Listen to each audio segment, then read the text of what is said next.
नमस्कार, मैं हूं आपके साथ आशा सरमाल। आप देख रहे हैं रिपोर्टर में आज हम बात करेंगे सियासी गतिविधियों को लेकर, 4G के हवाले से खबरों को लेकर और साथ ही साथ बात करेंगे PHE डेली वेजर्स को लेकर, क्योंकि काफी ज्यादा परेशानी इन लोगों को भी झेलनी पड़ रही है। जब से LG मनोज सिन्हा ने बड़ा बयान यहां जारी कर दिया है कि आतंकवादी गतिविधियां छोड़कर अगर आप मुख्यधारा में लौटते हैं तो आपको नौकरियां दी जाएंगी, तो युवाओं में अब आक्रोश देखा जा रहा है, लोगों के अंदर भी गुस्सा देखा जा रहा है। लेकिन सबसे पहले आज हम बात करेंगे डॉक्टर फारूक अब्दुल्ला को लेकर, क्योंकि डॉक्टर फारूक अब्दुल्ला विधानसभा के सत्र के अंदर भी पहुंचे थे, वहां पर भी उन्होंने बातचीत की है। ऑक्सीजन का मुद्दा उठाया गया और धारा 370 और 35A को लेकर बाहर आकर एक पोस्टर लेकर वो खड़े हो गए। लेकिन सबसे बड़ी बात यहां पर यह है कि हर बार डॉक्टर फारूक अब्दुल्ला अपने बयानबाजी से सुर्खियां बटोरते हुए नजर आते हैं, लेकिन आज कुछ उन्होंने इसी तरह से हमारे सहयोगी के साथ भी बातचीत की है। चलिए सीधा लिए चलेंगे आपको श्रीनगर, और श्रीनगर में हमारे सहयोगी तजम्मुल के साथ खास बातचीत हुई है डॉक्टर फारूक अब्दुल्ला की। क्या कुछ उनका कहना था, देख लीजिए।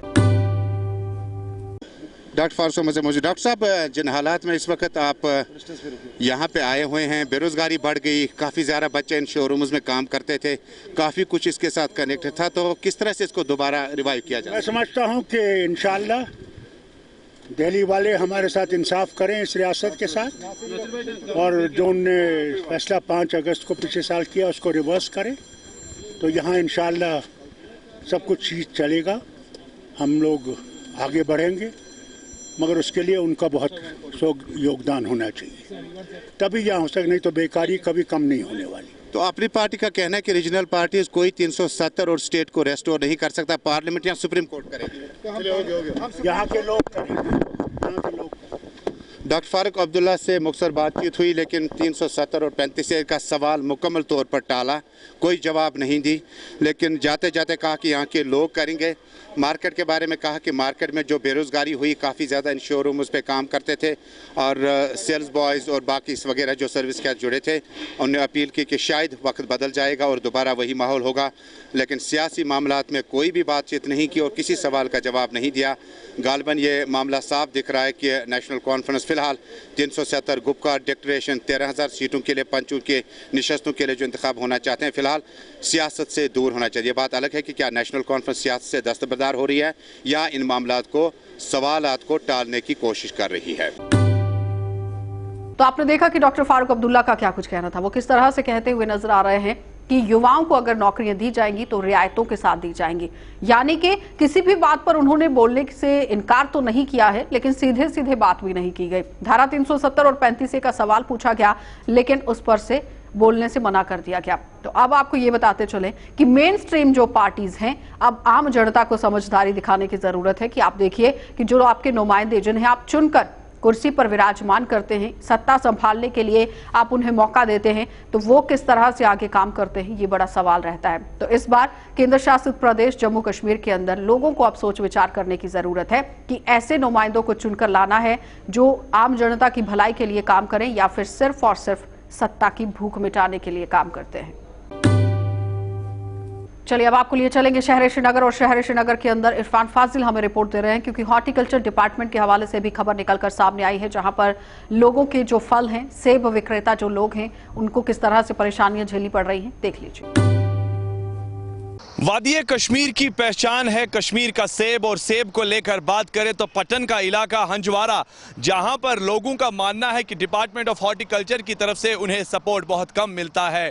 जबकि हम देख रहे हैं कि मौसम का मार भी है, और मौसम की मार के साथ साथ लगातार पिछली बारी बर्फ, या कह सकते हैं कि कहीं ना कहीं तूफानी हवाओं ने काफ़ी सारे पेड़ों को नुकसान भी पहुंचाया। मगर उसके बावजूद भी हम देखें तो पट्टन के इलाके में हंजवारा जो लोग हैं, जो ऑर्चर्ड्स, एप्पल ऑर्चर्ड्स रन करते हैं, उनका मानना है कि इस बारी जो फसल निकलती थी वैसी फसल है नहीं, बल्कि हम देखते हैं कि मंडी का भाव भी काफ़ी ज़्यादा कम है, और बाहर जब हम सेब बेचते थे तो वहाँ पर चाहने वालों की डिमांड काफ़ी ज़्यादा है। फिलहाल यहाँ आने के बाद ये भी पता चला, महाराजी हो, अमेरिकन हो, चंबूरा हो या दीगर ब्रांड्स तैयार तो हो चुके हैं, पेटियों में बंद भी हो गए हैं, साथ ही साथ उनकी रवानगी भी हुई है, मगर देखा जाए तो डिपार्टमेंट की तरफ से जूं की तू है। यानी जब भी हमने दवापोशी की बात की, सेमिनार्स की बात की, वर्कशॉप की बात की, तो वहां पर जवाब ना के बराबर ही मिला। और इनका यह भी मानना है कि सदियों से ये काम चला आ रहा है, और आज हमारी जो नौजवान नस्ल है इस काम के साथ काफ़ी ज़्यादा खुश है। विद वीडियो जर्नलिस्ट समीर वानी के साथ सईद इरफान फाजिल, हंजवारा, पटन, कश्मीर। तो आपने देखा कि इरफान का क्या कुछ कहना था। वो किस तरह से कहते हुए नजर आ रहे हैं कि मंडी के अंदर जब वो फल लेकर पहुंच रहे हैं तो भाव बहुत कम मिल रहे हैं और काफी ज्यादा परेशानियां इन लोगों को झेलनी भी पड़ रही हैं। एक तरफ टूरिज्म अच्छे से नहीं शुरू हो पा रहा है जम्मू कश्मीर के अंदर और दूसरी तरफ लोगों को काफी ज्यादा मार भी झेलनी पड़ रही है। तो हॉर्टिकल्चर डिपार्टमेंट को भी ध्यान देने की जरूरत है, प्रशासन को खासकर और सरकार को खासकर ऐसे लोगों की तरफ ध्यान देने की जरूरत है जो लोग इस वक्त आर्थिक तंगी के शिकार हैं। जम्मू कश्मीर की जनता काफी पुराने समय से ये चाहती है कि 4G को बहाल कर दिया जाए जम्मू कश्मीर के अंदर, क्योंकि 5 अगस्त की अगर हम बात करें तो 4G की सेवा बिल्कुल यहां से बाधित कर दी गई थी, जिसकी वजह से काफी खामियाजा भी लोगों ने भुगता है, युवाओं ने भुगता है। युवा पढ़ नहीं पा रहे थे, ऑनलाइन क्लासेस भी शुरू हुई, लेकिन उसका भी फायदा साफ तौर पर हमारे युवाओं को मिलता हुआ नहीं दिख रहा था।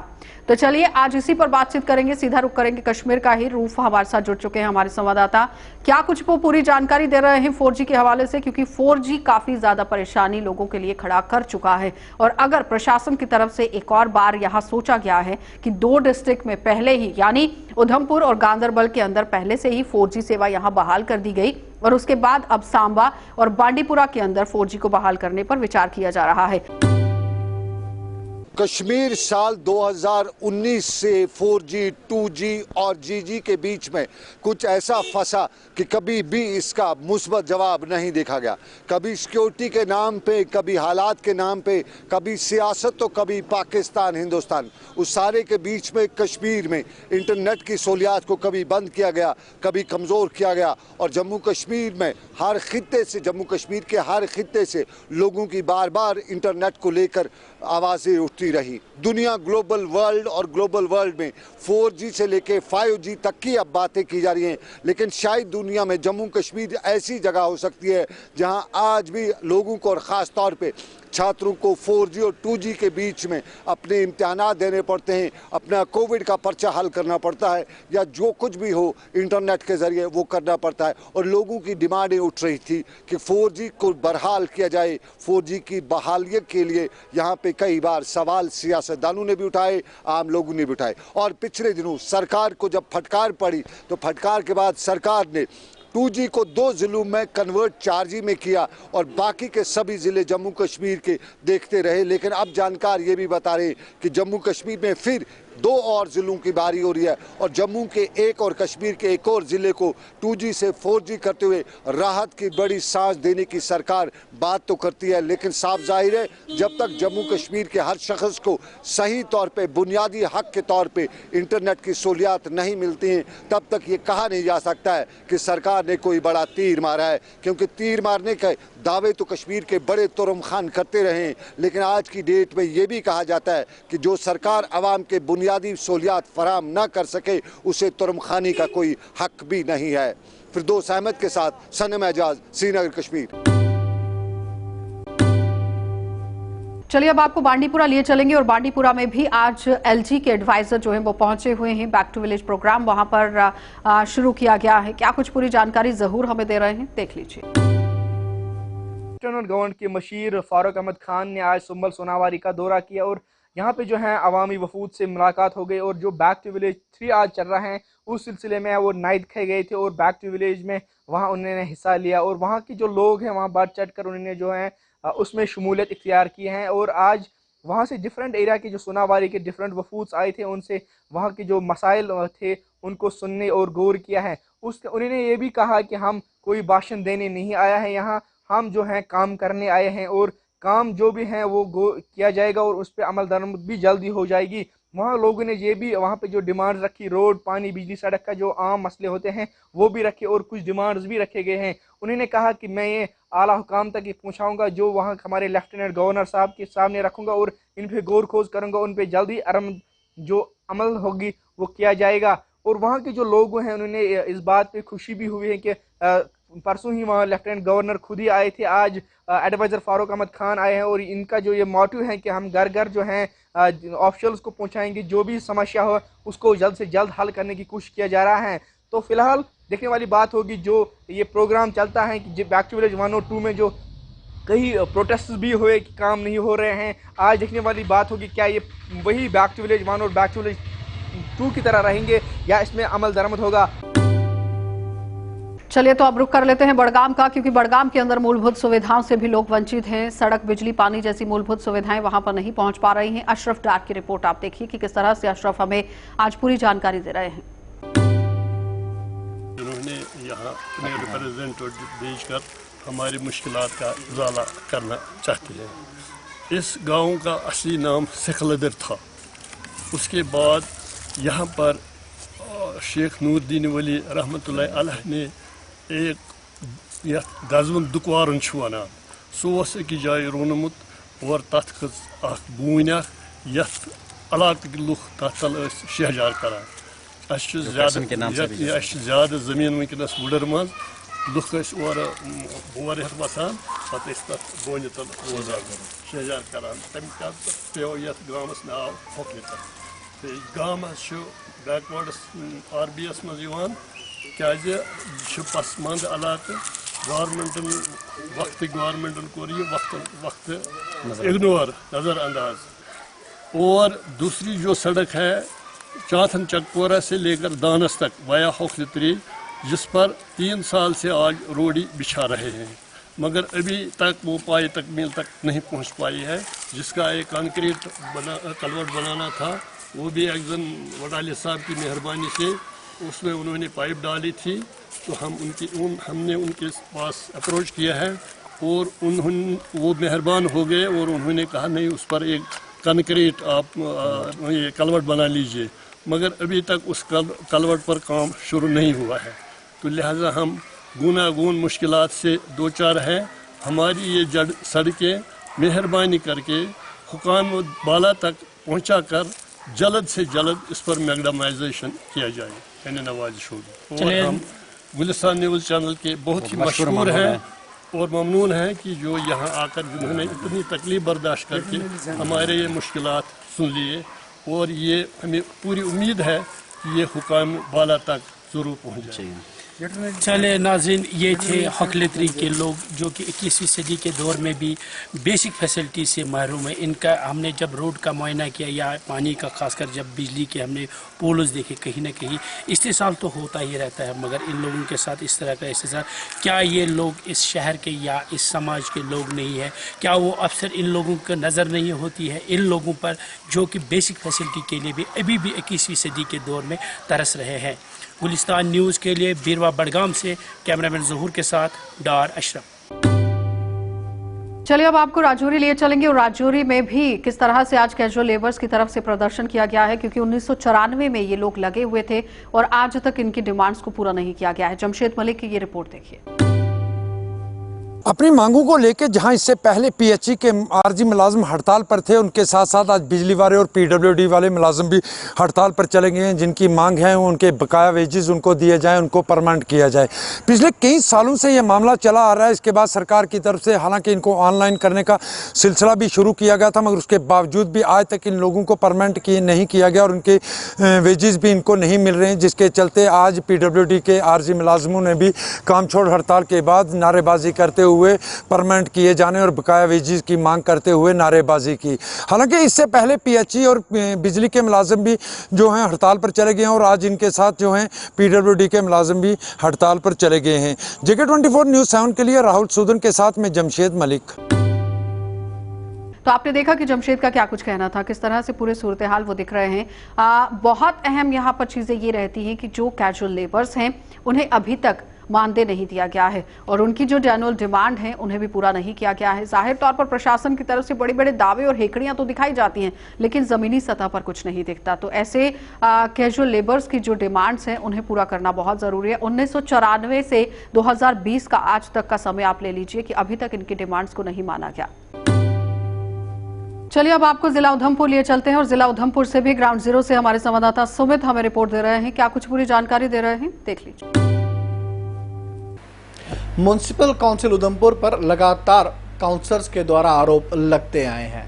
कुछ दिन पूर्व भी उधमपुर में काउंसलर्स द्वारा कई प्रेस वार्ताएं की गई, जिसमें म्युनिसिपल विभाग उधमपुर पर फंड्स के वितरण और कई तरह के कामों के अलॉटमेंट को लेकर आरोप लगाए गए, जिसके चलते आज उधमपुर म्युनिसिपल काउंसिल उधमपुर द्वारा CEO म्युनिसिपल काउंसिल उधमपुर संतोष कोतवाल द्वारा एक प्रेस कॉन्फ्रेंस का आयोजन किया गया, जिस पर उन्होंने काउंसलर्स के जो प्रश्न थे या काउंसलर्स के जो सवाल थे, काउंसलर्स के आरोपों का जवाब दिया है, जिसमें उन्होंने कहा कि कुछ दिन पूर्व काउंसलर्स द्वारा ये आरोप लगाए गए थे कि कोई 50 लाख रुपए का जो फंड थे वो म्युनिसिपल कॉरपोरेशन को दिया गया था, जो पूरी तरह से निराधार है और गलत है। उनका ये भी कहना था कि म्युनिसिपल काउंसिल ने पूरे तौर तरीकों के साथ और सभी कानून पालनों का पूरी तरह से यहाँ पे पालन करते हुए ही फंड्स का वितरण किया है। और साफ तौर पे म्युनिसिपल काउंसिल के जो सीईओ हैं उनका ये भी कहना था कि अभी तक म्युनिसिपल विभाग के पास जिस तरह से आरोप लगते आए हैं कि म्युनिसिपल विभाग के पास अपने पैसे जो हैं वो नहीं हैं। म्युनिसिपल विभाग की अगर बात करें तो उनके खातों में पैसे नहीं हैं, जिसके चलते काउंसलर जो हैं वो लोगों के काम नहीं करवा पा रहे हैं और कहीं ना कहीं उनको अपनी वार्डों में निराशा जो है वो झेलनी पड़ रही है। उसी के जवाब में म्युनिसिपल काउंसिल के सीईओ ने आज बताया कि म्युनिसिपल विभाग के पास लगभग 4 करोड़ रुपए का बजट है और लगभग 4 करोड़ रुपए की जो राशि है वो म्युनिसिपल विभाग के पास यहाँ पे उनके खातों में है, जिसका काउंसलर्स द्वारा अभी तक कोई भी ब्यौरा नहीं लिया गया और काउंसलर्स अभी तक अपने वार्ड का जो कार्य है वो भी म्युनिसिपल काउंसिल को नहीं दिखा पाए हैं। वहीं भी उनका ये भी कहना था कि ये जो फंड्स हैं या जो भी राशि म्युनिसिपल विभाग के पास मौजूद है वो किसी भी तरह इस राशि को सिर्फ काउंसलर्स के कह देने मात्र से ही काउंसलर्स में वितरित नहीं कर सकते। हालांकि इस पूरी राशि के लिए अगर आपको कार्य करना है या जो अपना काम है उसको अलॉट करवाना है तो उसके लिए आपको पूरी तरह से जो भी न्याय प्रक्रिया है, जिस तरह से कानून है या जिस तरह से जो प्रक्रिया अलॉटमेंट की रहती है उसे आपको पूरा करना होगा, जो कागजी कार्रवाई के साथ साथ ज़मीनी हकीकत से भी जुड़े होंगे। ना ही काउंसलर्स के कह देने मात्र से ही कि उनको जंगले लगवाने हैं, उनको जाले लगवाने हैं, इस तरह के शब्द भी उन्होंने उपयोग किए, जहां पे उनका ये बताना था कि खाली जुबानी तौर पे इस राशि का उपयोग काउंसलर्स को करने की अनुमति सरकार व प्रशासन उन्हें नहीं देता। वो पूरी तरह से कार्यबद्ध हैं और ये चाहते हैं कि म्युनिसिपल काउंसलर जो हैं पूरी वार्ड के 21 वार्ड के जो काउंसलर्स हैं वो अपना कार्य जो है वो म्युनिसिपल विभाग के समक्ष रखें, पूरे तरीके से अलॉटमेंट की जो प्रक्रिया है उसे चलाएं। उसके बाद वो ये जो राशि है जिस तरह से कार्य करने के लिए ही दी गई है वो सभी काउंसलर्स में वितरित करेंगे और वो इसी कार्य के लिए आगे भविष्य का निर्माण करने के लिए भी म्युनिसिपल काउंसिल में अपना योगदान देंगे। वीडियो जर्नलिस्ट दुबे के साथ सुमित शर्मा, गुलिस्तान न्यूज़, उधमपुर। चलिए अब आपको डोडा लिए चलते हैं और डोडा से भी हमारे संवाददाता वसीम हमें रिपोर्ट दे रहे हैं, क्योंकि आज वहां पर भी पीजीआईटी जो डेली वेजर हैं उन्होंने धरने प्रदर्शन किए हैं। काफी ज्यादा गुस्से में वो दिख रहे थे, देख लीजिए। आज फिर से पीएचई डेली वेजर सड़कों पे उतर आए हैं। मेरे इर्द गिर्द में आप देख सकते हैं कितने लोग हैं। ये सारे पीएचई डेली वेजर्स, इनकी काफ़ी ज़्यादा डिमांड्स है और आज तक इनके साथ जो भी वादे किए गए हैं कहीं ना कहीं खोखले साबित हो रहे हैं। मेरे साथ इस प्रेसिडेंट है, इनसे भी बात करेंगे क्या आखिर क्या डिमांड्स हैं इनकी और कब से इनने 25 तारीख से जो है काम छोड़ हड़ताल भी यहाँ पे की है। इनसे पूरी जानकारी लेंगे। सर क्या नाम है आपका? इरशाद हुसैन बेग। 25 तारीख से आपने काम छोड़ हड़ताल की है जी, किस तरह का रिजल्ट सामने आया? देखिए सर, बात ऐसे है, मैं इससे पहले जो मैं आपके सामने कुछ बोलूँ कुछ कहूँ, इससे पहले मुझे इस वक्त खुशी है कि हम क्लास फेलो हैं। मेरे आसिफ साहब इस वक्त इस साइड हैं, जो कांग्रेस के नेता हैं हमारे डोडा के, और मैं ये बताऊंगा कि ये हमारा ज़्यादा दुख दर्द इस वक्त समझेंगे, क्योंकि ये जवान हैं, ये यंग हैं। इस वक्त इनको पता है, कहने की कोई ज़रूरत नहीं है। हमारी जो हड़ताल पिछली 25 तारीख शाम से शुरू है, काम छोड़ हड़ताल, ये हमारी गैर मुइना मुद्दत के लिए है। जब तक न सरकार हमें परमानेंट करे, जब तक न गवर्नर इंतज़ामिया हमारे साथ इंसाफ करे। मैं ज़्यादा न कहते हुए अपना पूरा टाइम जो है वो आसिफ साहब को देता हूँ। ये बताएंगे गवर्नमेंट को कि इनको आप रेगुलर क्यों नहीं करते हो। कांग्रेस पार्टी के कुछ यहाँ पे सामने भी आए हैं, ये इनकी सपोर्ट में उतर आए हैं और क्या डिमांड्स हैं इनकी और क्या बताना चाहेंगे? सर आज आप इनकी सपोर्ट में आए हैं, क्या बताना चाहेंगे? गवर्नर सरकार जो है क्या बताना चाहेंगे उनको? देख लीजिए, पहले आप कैमरा सब की तरफ घुमा लीजिए, क्योंकि इसमें आपको ऐसे लोग दिखेंगे जिनको शायद 60 साल में 2 साल या 4 साल काम है। ये बहुत ज़्यादा जाति, तो सबसे ज़्यादा बड़ी जाति अगर है इन लोगों के साथ। और ये डिपार्टमेंट एसेंशियल डिपार्टमेंट में आता है।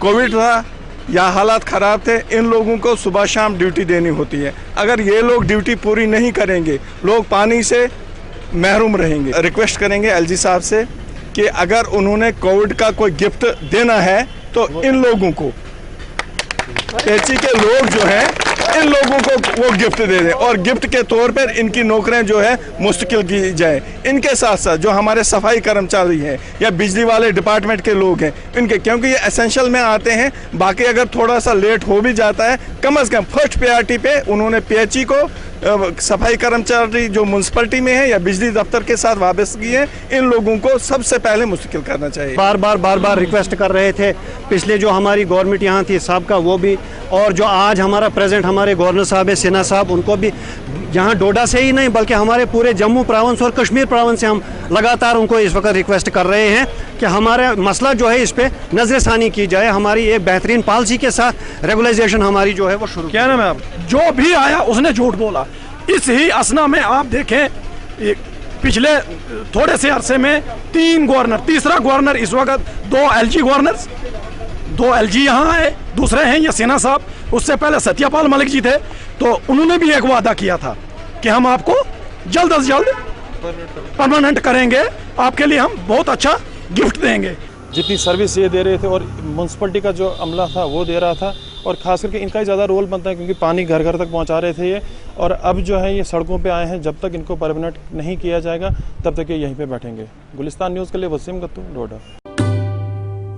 रोड पे खड़ा हूँ और आप मेरे ठीक पीछे देख सकते हैं अभी एक गाड़ी का एक्सीडेंट हुआ है 10 से 15 मिनट के बीच में।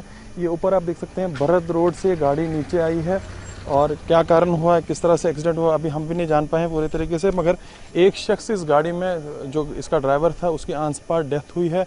और ये आप देख सकते हैं गाड़ी की किस तरह की कंडीशन है, और अभी इस डेड बॉडी को यहाँ से शिफ्ट किया गया। रेस्क्यू यहाँ पे अबाबिल की टीम कर रही थी और हॉस्पिटल के कुछ लोग थे मेरे साथ और भी कुछ। सर क्या नाम है आपका? मोहम्मद अयूब। कब एक्सीडेंट हुआ यहाँ पे? अभी कोई 10 मिनट पहले हो गया एक्सीडेंट। तकरीबन 300 फुट की गहराई से ये गाड़ी नीचे आई है भरत रोड से, तो घाट रोड पे पहुंची है ये गाड़ी।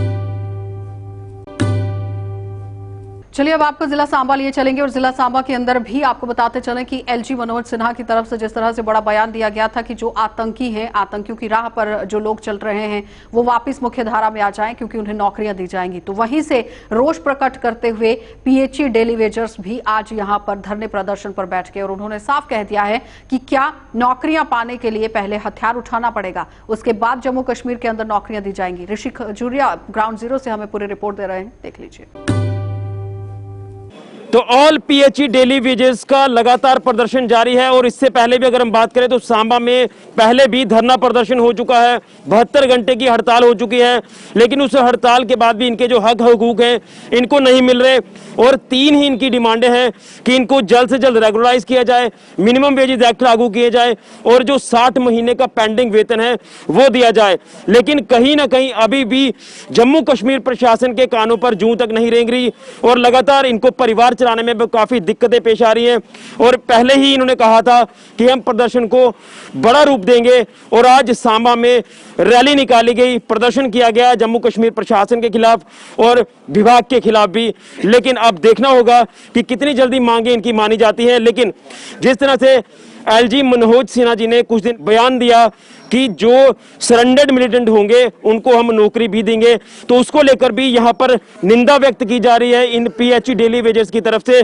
तो क्या कहना है इन एम्प्लॉयज का, इन डेली वेजेस का, इनसे जानने का प्रयास करते हैं। मैं आपसे जानना चाहता हूँ, पहले भी प्रदर्शन किया है आपकी तरफ से और आज एक बार फिर से ये प्रदर्शन बड़ा रूप ले रहा है दिन ब दिन, क्या कहना चाहते हैं, क्या चेतावनी प्रशासन को देना चाहते हैं? ऋषि जी, आपको पता ही है कि पिछली सोमवार को भी हमने स्ट्राइक की थी डीसी ऑफिस सांबा में, तो हमने आपको बताया था कि हम इससे ज़्यादा उग्र प्रदर्शन करेंगे, और आज हमने रैली निकाली है। इसी वजह से हमने रैली निकाली है कि सरकार के सिर पर कोई जूं रेंगे, पर इन सरकार के सिर पर कोई जूं नहीं रेंग रही है, और सरकार हमें ज़बरदस्ती काम करवाने की कोशिश कर रही है कि जल्द अफसर भी शाही भी बोल रहे हैं जल्दी काम करो, इधर आ जाओ। और हमारी 3 मांगे हैं, एक रेगुलेशन पॉलिसी, दूसरा पेंडिंग बेसिस एक्ट, तीसरा पेंडिंग बेसिस जो हमें है वो मिलनी चाहिए। तो हम सरकार को ये चेतावनी देना चाहते हैं कि आने वाला दिन जो होंगे आपके लिए बहुत मुश्किल वाले दिन होंगे, और आपको हम ये बताना चाहते हैं आपके माध्यम से कि आगे जो स्ट्राइक होगी हम बच्चों समेत सड़कों पर आएंगे और सड़कों पर बच्चे लेकर हम उग्र प्रदर्शन करेंगे। जय हिंद, जय भारत। यानी कहीं ना कहीं अब परिवार को लेकर ये प्रदर्शन करने के लिए मजबूर होंगे। आपका क्या कहना है? आप यहाँ पर आइए जी, क्या कहना चाहते हैं? लगातार प्रदर्शन किया जा रहा है, क्योंकि हल होता हुआ नहीं दिख रहा। देखिए, ये प्रदर्शन तो 2012 से हमारे जो लगातार चल रहे हैं, तो अब भी हमें प्रदर्शन करते बहुत देर हो गया। पिछले सोमवार को हमने जो धरना दिया था डीसी ऑफिस सांबा में, तो वहाँ से हमने एक साफ से चेतावनी दी थी सरकार को कि हमारी डिमांड अगर पूरी नहीं किए तो हम उग्र प्रदर्शन करने पर उतारू हो जाएंगे। तो आज भी हमने ये अभी अपने आप को दायरे में रखते हुए आज हमने एक पीसफुल प्रोटेस्ट किया और रैली यहाँ से निकाली अपने सब डिवीज़न से हाईवे तक।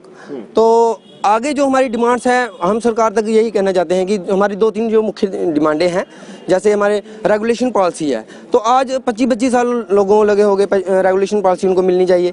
मिनिमम वेज एक्ट अगर और यूटी में लागू है तो हम यहाँ पे भी होना चाहिए।